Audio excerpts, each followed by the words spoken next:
अस्सलाम वालेकुम।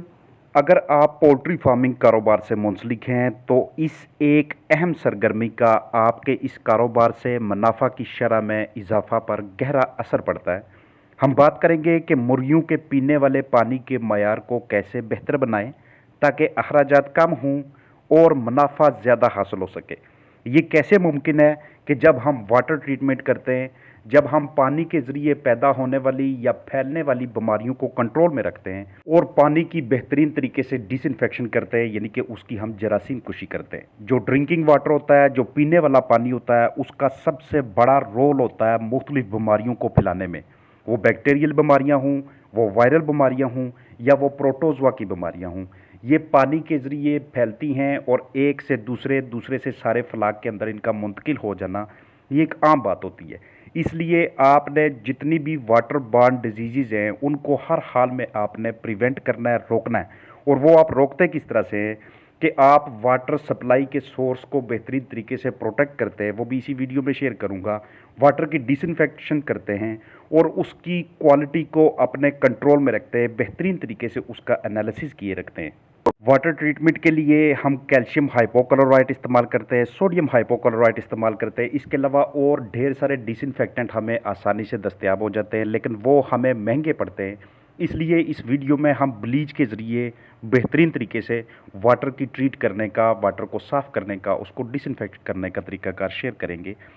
पोल्ट्री में मुर्गियों के लिए जो पानी होता है वो एक व्हीकल समझा जाता है इन्फेक्शन को, उस जरासीम को या कोई भी पैथोजन है उसको शिफ्ट करने के लिए, उसको ट्रांसफ़र करने के लिए। ये कैसे मुमकिन होता है कि जब आपके चिकन्स की बीठें, उनके मुंह से निकलने वाली रतूबतें ये पानी के अंदर शामिल होकर बाकी के फलाक को मुतासर कर रही होती हैं, साल्मोनेला इकोलाई जैसी डिजीज़ आगे फैल रही होती हैं। इसलिए वाटर की क्वालिटी को कंट्रोल करने के लिए अगर तो हमने कोई एक छोटा सा टब भर के रखा हुआ है तो उसको हम ढांप के रखते हैं। वाटर की पीएच वालियों को हम बेहतरीन तरीके से चेक करवा के रखते हैं कि कहीं हम अपने चिकन्स को वो वाला पानी तो नहीं दे रहे कि जिसकी पीएच वैल्यू बहुत ज़्यादा हाई है, जो हमारे चिकन्स के पीने के लिए सही तरह से मौजूद नहीं है। मैं आपके साथ शेयर करता चलूँ कि अगर आप 4 लीटर पानी में 2 चम्मच ब्लीच के इस्तेमाल करके अपने उस वाटर टैंक में रखते हैं या फिर उन पाइप्स के ज़रिए गुजारते हैं कि जिनसे पानी गुजर के आपके चिकन तक आता है, या फिर आप वही पानी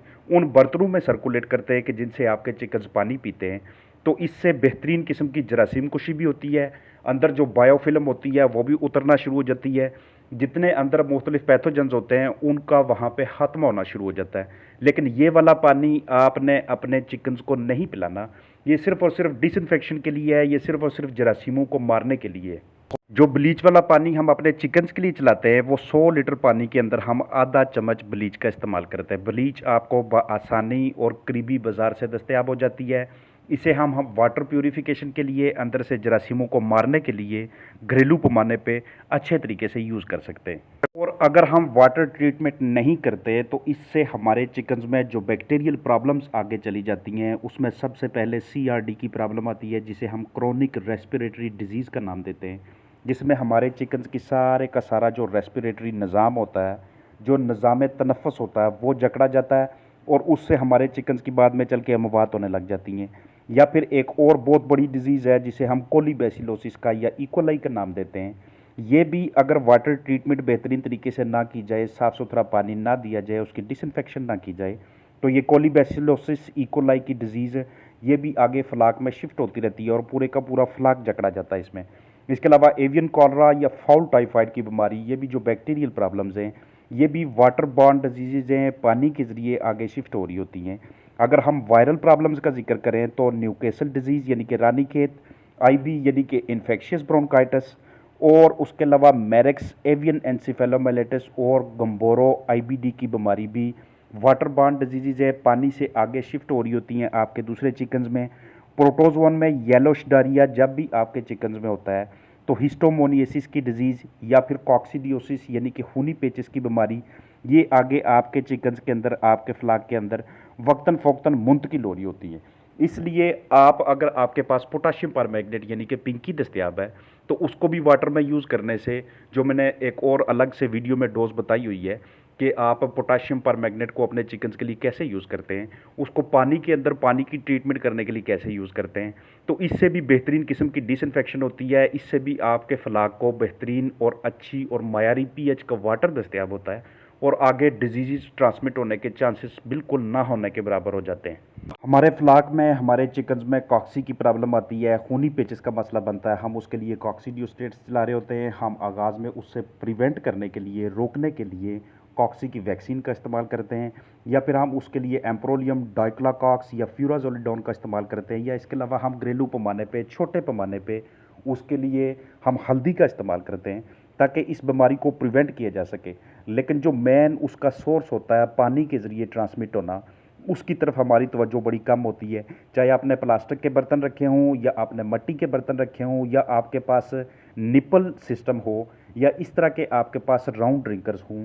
कोई भी हों, उन्हें आप ब्लीच के ज़रिए या पोटाशियम परमैंगनेट के ज़रिए, या फिर अगर आप अफोर्ड कर सकते हैं तो कोई भी वाटर ट्रीटमेंट के लिए, वाटर डिसइंफेक्शन के लिए अच्छा सा डिसइंफेक्टेंट लाजमी तौर पे लेके अपने चिकन्स के पीने वाले पानी की डिसइंफेक्शन करवाया करें, ताकि कम अज़ कम पानी के ज़रिए उनके अंदर जो डिजीज़ आगे फैलती हैं या इनके ज़रिए जो पैदा होती हैं उनको हम प्रिवेंट कर सकें, उनको बेहतरीन तरीके से हम रोक सकें। ख़ासतौर पे जो छोटी एज के चिकन्स होते हैं उनके लिए अगर वाटर की क्वालिटी अच्छी ना हो, हमने उसको बेहतरीन तरीके से माइक्रोबायोलॉजिकली कंट्रोल ना किया हो, या फिर पानी की हमने सैम्पलिंग ना करवाई हो, तो ये वाला जो पानी होता है ये हमारे चिकन्स की हेल्थ के लिए बहुत ज़्यादा डेंजरस होना शुरू हो जाता है। तो हम दूसरी मेडिसिन की तरफ और मैनेजमेंट के दूसरे पहलुओं की तरफ गौर कर रहे होते हैं। मीनवाइल सबसे कॉमन चीज़, सबसे अहम चीज़ जो पानी होता है उसकी तरफ से हमारी तवज्जो हटी होती है और हमें समटाइम रिजल्ट्स नहीं मिल रहे होते। इसलिए जब भी फ्लाक रखें, जब भी चिकन्स रखें, उनके लिए आपने जो पानी का सिस्टम रखा हुआ है कम अज़ कम उनकी सफाई के लिए, रेगुलर उनकी डिसइंफेक्शन के लिए,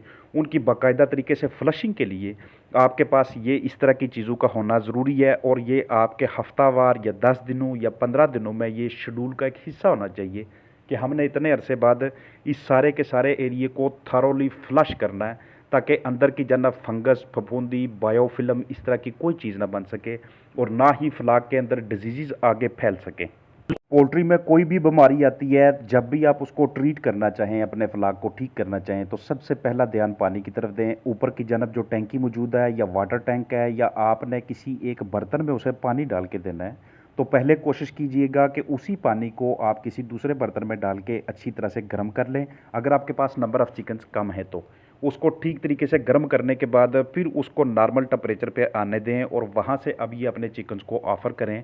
तो मोर देन 50% रिकवरी इसी प्रोसेस से होना शुरू हो जाती है। अभी तक हमने अपनी एंटीबायोटिक्स का और दूसरी मेडिसिन्स का कोर्स भी नहीं कंप्लीट किया होता, तो हमें इधर से ही रिजल्ट्स मिलना शुरू हो जाते हैं। काफ़ी अरसा गुजर जाता है, हमारी जो वहाँ पे जितने भी जो बर्तन होते हैं या जो पाइपलाइन होती है उसकी फ्लशिंग ना करने की वजह से अंदर की जानब इतनी ज़्यादा मिकदार में पैथोजेंस इकट्ठे हो जाते हैं, जरासीम इकट्ठे हो जाते हैं कि वो जो पानी हमारे चिकन तक पहुंच रहा होता है उसके अंदर मुख्तलिफ डिजीज़ को ट्रांसफ़र कर रहे होते हैं, वहाँ तक अपने चिकन्स की बॉडी के अंदर पहुँचाए जाते हैं। ख़ासतौर पे जब इकोलाई जिस्म के अंदर ज़्यादा उसकी ग्रोथ होना शुरू हो जाए, तो इससे बॉडी के जो ऑर्गन्स होते हैं, जो पूरी की पूरी कैविटी होती है, उसके ऊपर एक वाइटिश सी तह बनना शुरू हो जाती है और अंदर के ऑर्गन्स डैमेज होना शुरू हो जाते हैं, जो कि आस्ता आस्ता चिकन की इम्यूनिटी को डाउन कर रहे होते हैं और साथ साथ उसका जिस्मानी वज़न भी नीचे आ रहा होता है। इसलिए ये सारे के सारे फैक्टर्स लाजमी तौर पे मद्देनज़र रखा करें। आपके पास घरेलू पैमाने पे अगर कोई चीज़ दस्तयाब नहीं है, तो आपके साथ जो बुनियादी तौर पे आगाज़ में जो चीज़ें शेयर की हैं उन चीज़ों को छोड़ के कम अज़ कम सारी की सारी चीज़ों को, सारे पोर्शंस को, वो जो वाटर लाइन का सिस्टम आपने लगाया हुआ है या बर्तनों का सिस्टम आपने लगाया हुआ है, उन्हें बाहर निकाल के किसी कपड़े से बेहतरीन तरीके से साफ़ करके,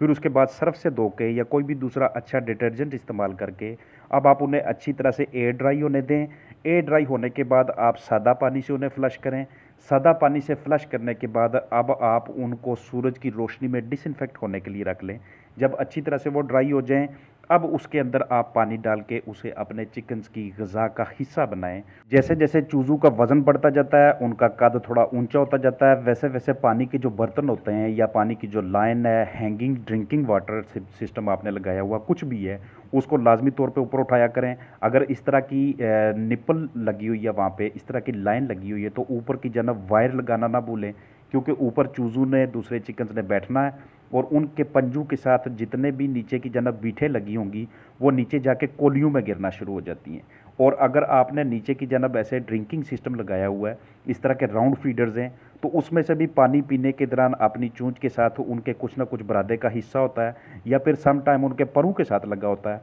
और वो नीचे पैंदे को गंदा करना शुरू कर देते हैं। वहाँ पे आपको बहुत ज़्यादा जरासीम नज़र आना शुरू हो जाते हैं। तो यही जरासीम, यही बीठें, यही रतूबतें आगे जब दूसरे चिकन ने, दूसरे चूजे ने आके वहाँ से पानी पीना है तो उसके अंदर इन्फेक्शन को लेके जा रही होती हैं। पूरे के पूरे फ्लाक में से कोई एक दो बर्ड भी अफेक्टेड हो, मुतासर हो, तो उसके ये सारे के सारे जरसूमें दूसरे चिकन्स के अंदर शिफ्ट होना शुरू हो जाते हैं। इसलिए ये तमाम प्रैक्टिसेस आप अपनी प्रायोरिटी पे रख के कम से कम आपके चिकन्स के लिए जो सबसे बेसिक न्यूट्रिएंट है वो आप उन्हें सही क्वालिटी वाइज पहुँचाएँ। और अगर आप अपने वाटर की पीएच वैल्यू के हिसाब से या उसके अंदर बाकी चीज़ों की शमूलियत के हिसाब से श्योर नहीं है तो आप उसका कुछ सैंपल लेंगे, उसको लैब में पहुँचा दें। लैब में से टेस्ट करवा के करीबी डॉक्टर से आप कंसल्ट करवा लें कि ये हमारे चिकन्स के पीने के लिए मौजू है या कि नहीं। कहीं ऐसा तो नहीं कि ये बहुत ज़्यादा डिजीज़ को आगे उसके अंदर शिफ्ट करेगा, उनमें ट्रांसफ़र करेगा। तो हम इसको प्रिवेंट करना चाहते हैं। उनसे गाइडेंस लेके आप इस तरह के मसाइल को प्रिवेंट करते हैं। जब भी आप अपने चिकन्स के लिए फ्लशिंग करते हैं या एंटीबायोटिक का को कोर्स करते हैं या उनके लिए आप साल्ट यूज़ करते हैं या फिर इस तरह की कोई दूसरी मेडिकेशन या सप्लीमेंट्स या टॉनिक्स कुछ भी ऐसा यूज़ करते हैं,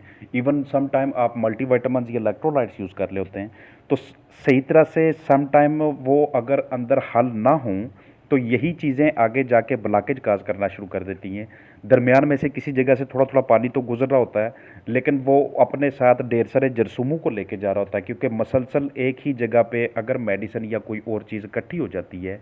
तो उसके वहाँ पे इकट्ठा रहने से, वहाँ से पानी के आस्ता आस्ता बहाव की वजह से उसके इर्द गिर्द एक कवर सा बनना शुरू हो जाता है जिसे हम बाद में बायोफिल्म का नाम देते हैं। तो इसके लिए हमारे पास कोई ना कोई ऐसा डिटर्जेंट या ऐसा सोल्यूशन या फिर ऑर्गेनिक एसिड होना चाहिए कि जिसे हम यूज़ करके अपने फ्लाक की हेल्थ को इम्प्रूव कर सकें। अपना ख्याल रखिएगा। अस्सलाम वालेकुम वरहमतुल्लाहि वबरकातुहू।